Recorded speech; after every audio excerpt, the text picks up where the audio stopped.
Bakit mahalaga ang pagbibigay ng ideya at suwestyon? Para, kunyari, ganito kasi, pag nagbigay ka ng ideya, kunyari, may tinatanong sa'yo, pag nagbigay ka ng ideya, nung tinanong sa'yo, masasagot mo na yon, pero sa explanation, bibigyan mo siya ng ideya, katulad nun. Paano mo na ipapakita ang paggalang sa pagbibigay at pagtanggap ng ideya o suwestyon? Pag kunyari may nag-antay sa'yo ng sagutin.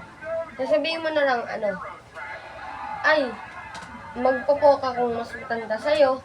At minsan, sasagutin mo nung question ng hindi ka na magsasabi ng kung question.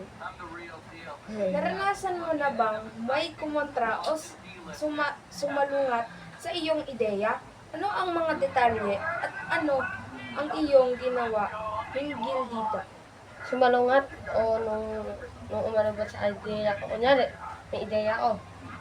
Nung sinabi ko ng ideya ko, sinabi niya na hindi yun totoo. Nung ginawa ko doon, sinabi ko, anuhin mo muna, i-research mo na totoo ba talaga, o hindi. O magtanong ka lang sa ibang tao, baka mamaya mali.